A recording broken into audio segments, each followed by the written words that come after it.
What's up, Princetonhicks coming to you from Center Virtual in downtown Houston today. And what I want to talk about is something very simple.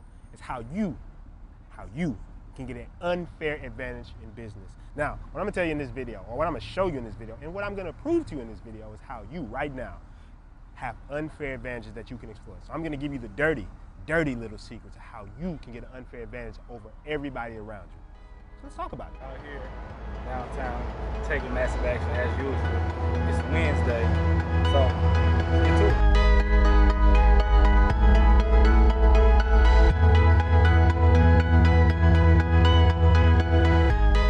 So before we can even get into anything, the first thing we have to talk about is the self-awareness principle.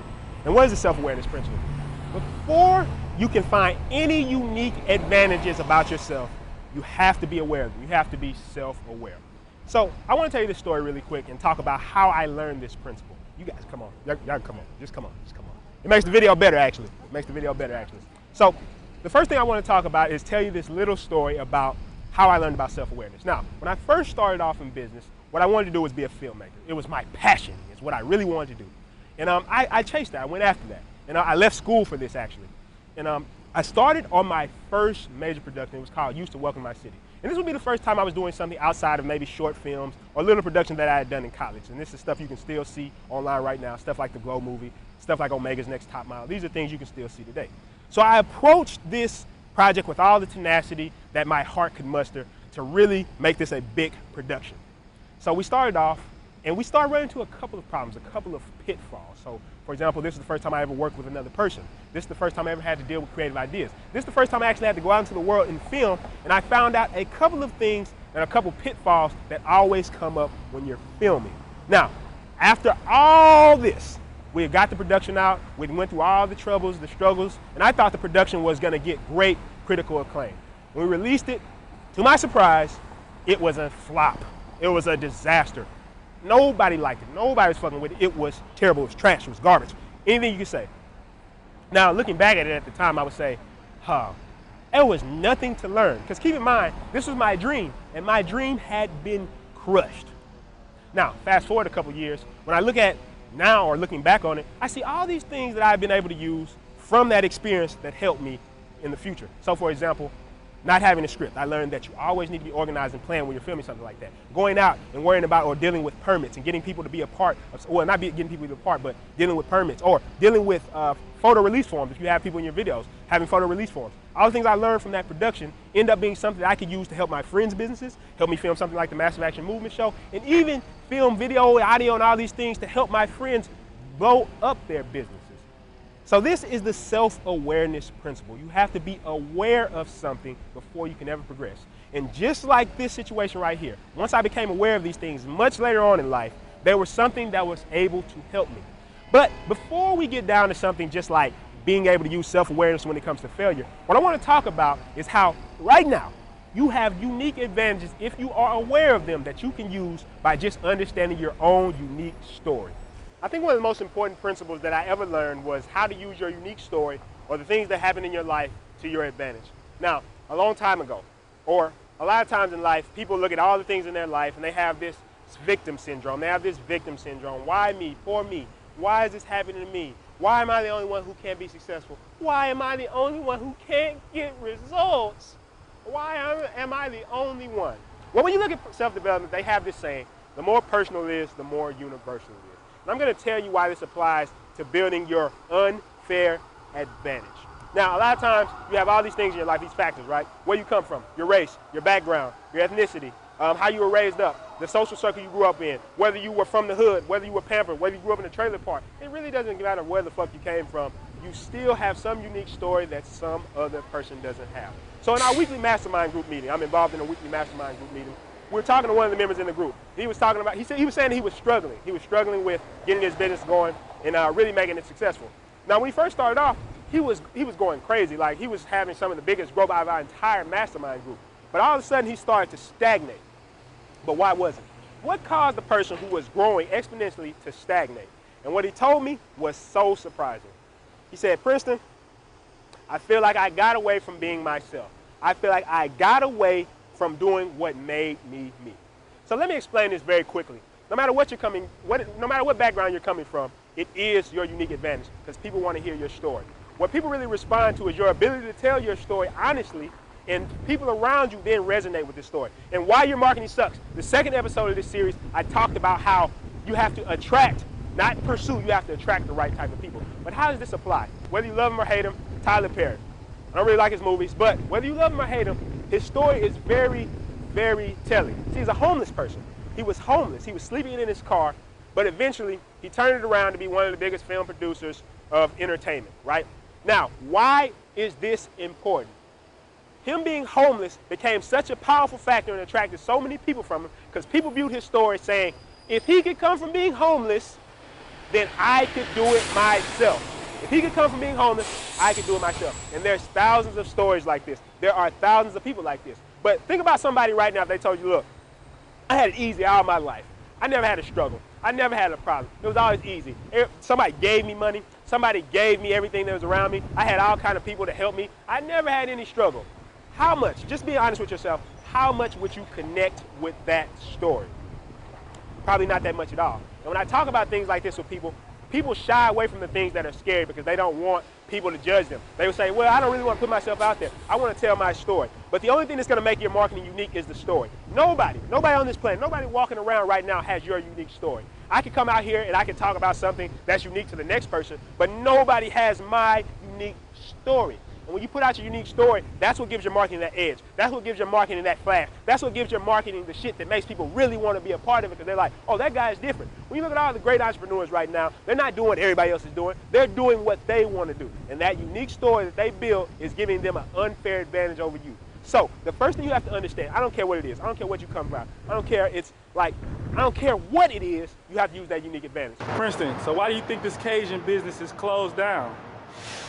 Failure to find their unfair advantage. Look at it, it's just lame, it's just regular. Is that the right place you just want to walk into? Let's be honest. Food probably might have been excellent, but shit, the world doesn't know it, so it doesn't matter. One last thing I'll say about this. Coming from where I come from, being black, being all these type of things, I realized something very specific. People made all these excuses about why a person couldn't succeed, why I wouldn't be able to succeed. But what I found out was a lot of the shit was just a lie. If I really got out there, there's nothing stopping me from getting out here shooting a YouTube video, apart from maybe the people who came and tried to stop us from filming. But for the most part, there's nothing that's really stopping us from making YouTube videos. There's nothing that's stopping us from building a business. I got friends right now that are making tens of thousands of dollars a month on Amazon. Nobody gives a fuck who's on Amazon selling stuff. They're buying the stuff that they want. There's no excuse for you not using your unique assets, your unique story, in order to get an unfair advantage. Because when people see that you came from the bottom, the further down they see you came from, the more they're going to be able to see that you really did some shit that's worth following. Remember that. So I read a great book recently called Antifragile, the things gained from disorder. And in this book he was talking about how, chaos, disorder, these things the entrepreneur used to grow. They use these things to grow. And a lot of times people are not looking at the trials and tribulations that they had in their life that have helped them evolve, that have helped them grow. Like I told you before, way, way back, one of the things, big events that changed me or shaped me was when my grandmother passed. When my grandmother passed away, it was the first time I ever really had to deal with difficulty. Before that, it wasn't a lot of challenges, there wasn't a lot of things that I faced in my life that really gave me that much trouble. School wasn't that much trouble for me. I got in trouble a lot, but it wasn't that much difficulty. But after she passed, it forced me. It forced me to go back on my family. This is when I started getting in trouble. I started getting into a lot of fights. I started getting into a lot of trouble. And I thought at the time this stuff was just useless to me. These things would not be able to help me. But what I realized, it gave me a very unique perspective. I had both kind of sides. I wasn't like a suburban kid who grew up pampered all his life, but I also wasn't so far removed of, say, low income or the hood or anything like that. I used all these perspectives to kind of understand the unique value that I could add to people. And when people view that story, that's something that people want to pay attention more than me just being bland, getting on here trying to talk to you as if I never went through anything, as if I went through no struggles, or if I'm perfect.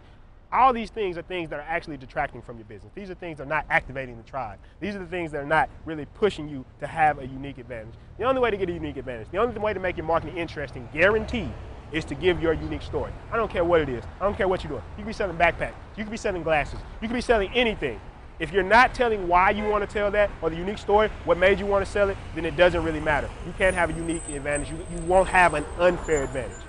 Once you realize that everything you went through, all your stories, all your trials and tribulations can be used to an advantage to help you with your marketing, to help people connect with you that really want to be a part of what you're doing, then you understand how to get an unfair advantage. It's always good to do it because If the shit's not controversial, people are gonna be sitting there going, oh, well, that was cool, but I'm not gonna really click on it. I'm not gonna really be a part of it.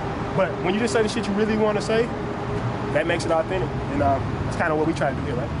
And I talked about this in depth in Why Your Marketing Sucks, because people respond more to emotion in marketing than logic.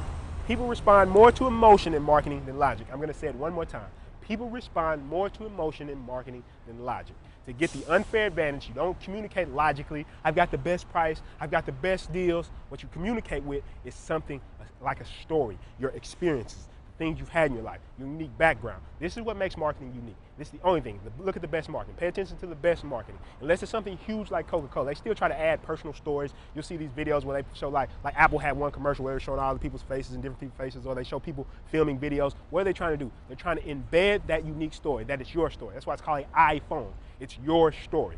And those are the unique assets that you have, that you use to get an unfair advantage. So to wrap this up, just want to make this quick little video, talk about unfair advantages. I hear people all the time bitching and complaining, talking about what's going to happen. What's going to happen with the presidential election? What's going to happen with the candidates and all this type of shit? But they don't understand that none of this shit matters when you're self-aware, when you're able to put out there, look, no matter what's happened, there's been bad times, there's been up times, there's been down times. When I was fucking first started in business, I was fucking poor as shit, and I was sleeping on the floor. And that had nothing to do because somebody was holding me back or somebody was out there that was stopping me from being successful. What I realized was that I wasn't looking at the unique advantages that I had myself that allowed me to gain an unfair advantage over the others. When I go talk to people, I've literally had clients tell me, I've had other people try to give me services or consulting services or talk to me or sell products to me, but something about how you sell it, it just feels right. It feels like the right product. And that's because I communicate more with the emotional level. Of course, I take time to make sure I have the best fucking products possible. I got a lot of great products coming out.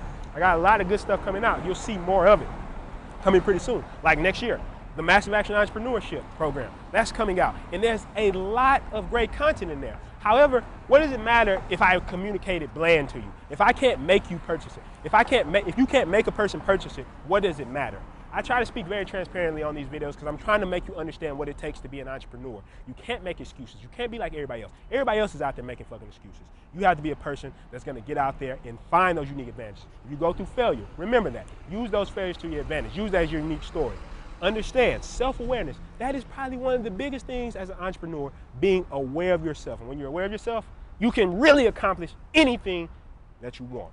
Now, this week I want to leave you with your massive action challenges. And this is simple. This is a very simple massive action challenge. I want you to look back in your life. I want you to write down every negative event in your story, and I want you to reframe all of them and understand how you can use those in your marketing, how you can tell somebody how these things led you to where you are right now. This is a very simple challenge, but I'm telling you, it's very necessary. And with that being said, I want you to join the Massive Action movement. I want you to like and subscribe for more. I want you to go to takingmassiveaction.com. I want you to sign up for the email list and get that free 4-step guide. I just thought I'd mention that because that's something that can really help you. It's absolutely free.